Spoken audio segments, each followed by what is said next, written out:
Good morning mga idol. Dito tayo ngayon sa school. May pasok tayo. So, tuloy-tuloy na ang pasok naming mga teachers araw-araw na. Maliban lang pag may online class kami na ginagawa. So yun. Kaya andito tayo. Kung mapapansin nyo, sa background mayroon ng mga batang medyo naririnig tayo. Kasi may mga bata na pong pumapasok. Sana magtuloy-tuloy na ang face-to-face classes natin.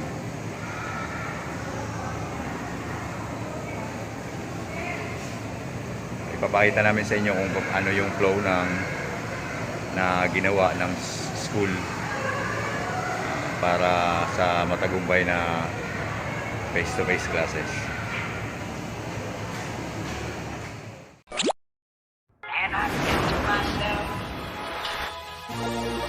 What a wonderful world.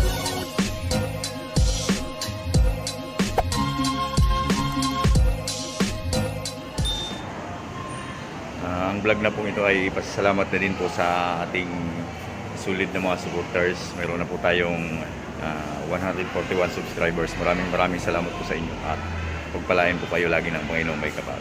Thank you very much po. Sana tuloy-tuloy ang inyong suporta lagi sa ating channel. Maraming salamat po sa inyo.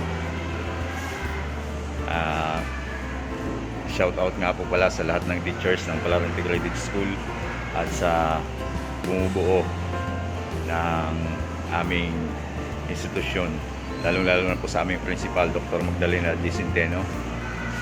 Maraming salamat po sa inyo, ma'am. Sa lahat po ng teachers ng Palaran Integrated School, shout out po sa inyo lahat. Salamat po sa suporta. At maraming salamat din po pala sa aming mga non-teaching personnel, sa lahat po ng non-teaching personnel lang Palaran Integrated School. Maraming salamat sa inyo, lalong-lalo na kay Kuya Bal. Kuya Bal. Lahat po.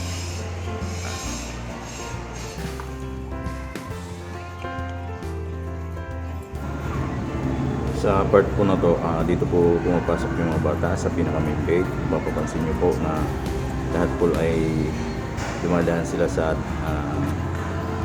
scanner, temperature scanner.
Didiretso po sila dito sa hand washing area.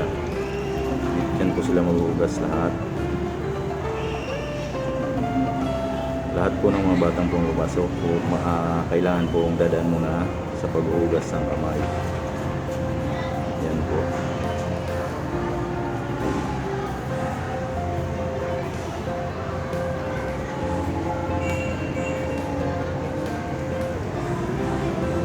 After po niyan, pipila po sila sa kanilang sariling pipilahan kasama yung kanilang mga advisor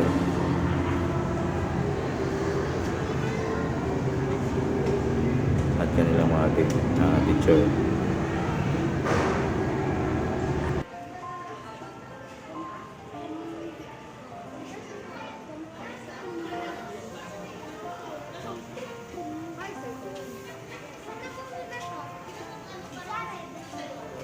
Good morning po.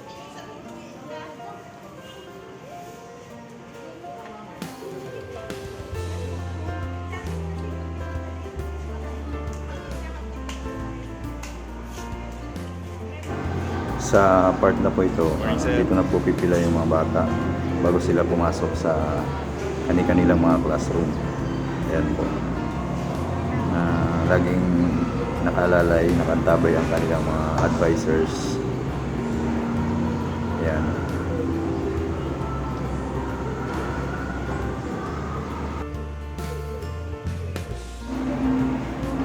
Mga grade 3 pupils po yung mga yan.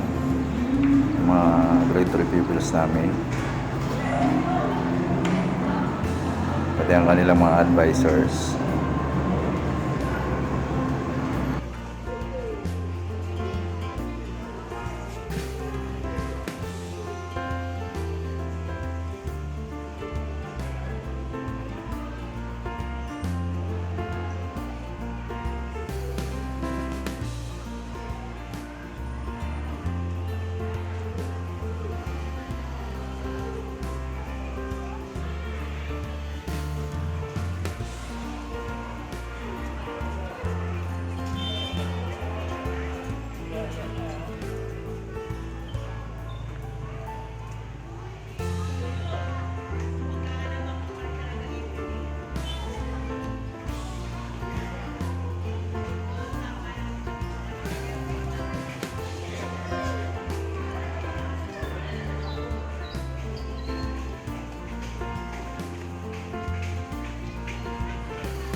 Ito naman po yung aming mga grade pupils. Parehas ng proseso, pagpasok, maghugas uli ng kamay, and pipila bago pumasok sa classroom. Mapapansin nyo po, hindi po naging crowded yung ground kasi may mga time interval po ang mga yan.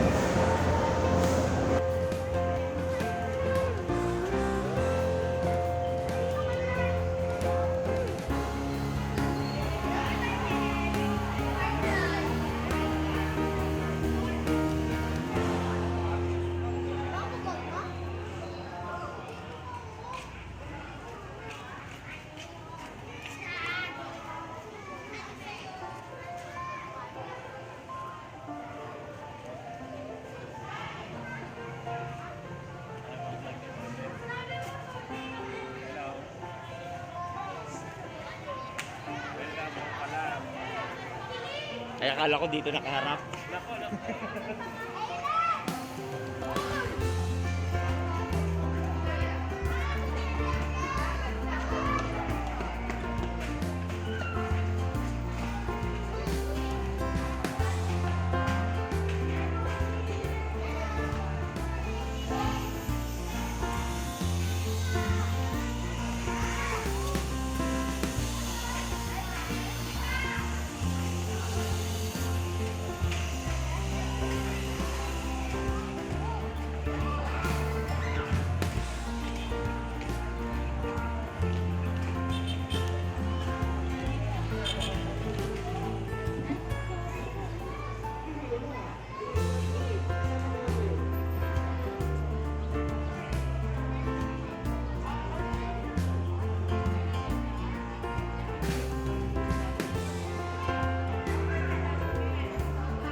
Ba't ka nagpasok? Kaya nga. Sige, bilisan mo.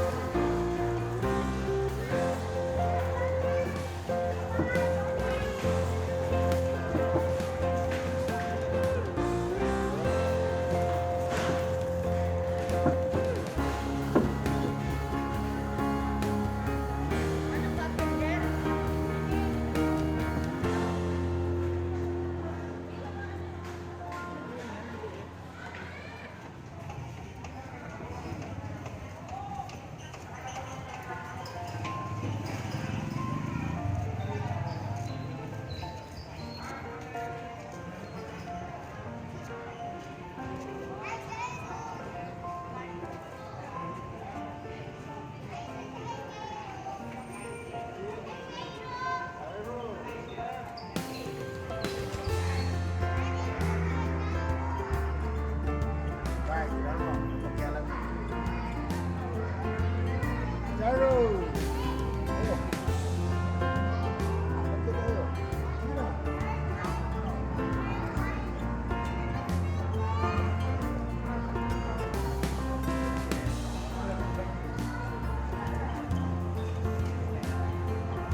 after po makapasok yung mga bata, saka naman po papasok yung mga parents ng high school na magsasauli ng module o ng mga activity pinagawa ng mga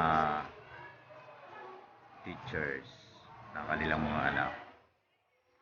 Ganun din po yung proseso. Dadaan ng scanner, then maghuhugas ng kamay.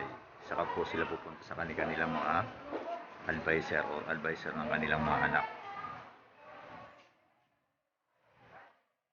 Wala, binasa na yung kamay.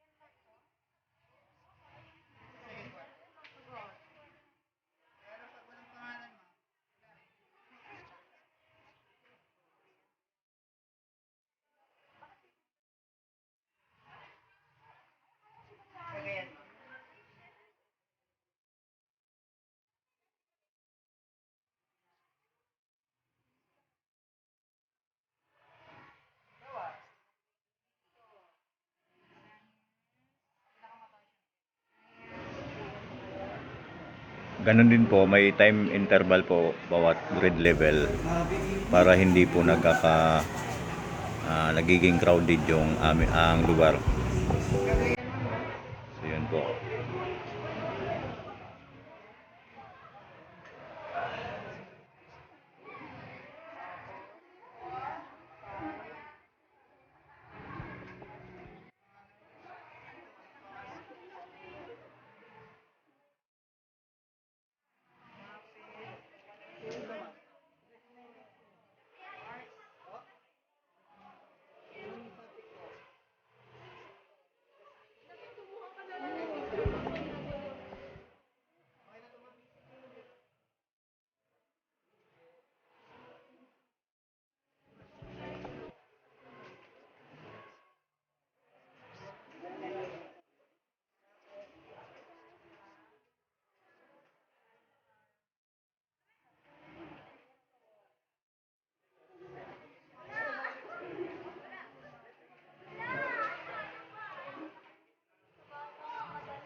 Panoorin nyo ito BBA sa Sir Glenn TV.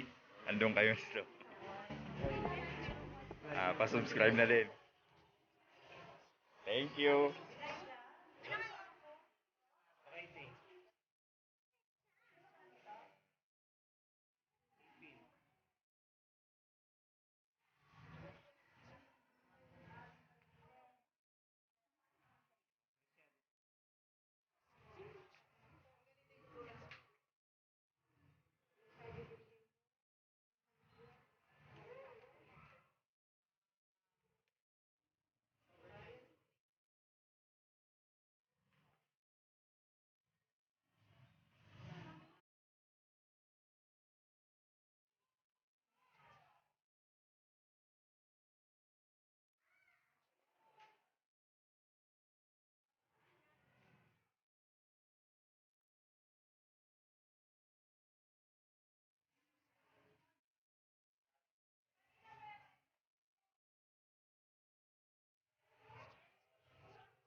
Naiya pa kayo ah. Panoorin nyo sa Glenn TV. Ang lahat po ng kaganapan na nakita nyo ay masusing pinagplanuhan at pinag-isipan po ng aming pamunuan kasama ng aming mga master teachers, ng aming DRR coordinator, at ang iba't ibang mga kasama naming mga non-teaching personnel. At tuwang po namin sila upang masagawa at nang maayos ang pilot testing ng face-to-face classes na ito.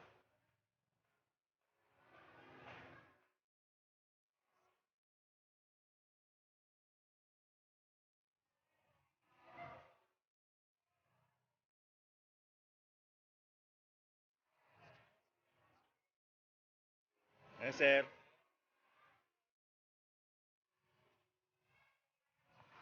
At hindi din po natin kinakalimutan ang suporta ng ating mga magulang, ang ating mga GPTA officers.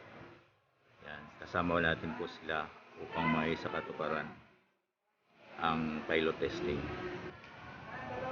Kasama na din po ang pagdi-disinfect ng aming mga classroom sa araw-araw para maging ligtas at siguradong maayos ang kalalabasan ng ating face-to-face klase.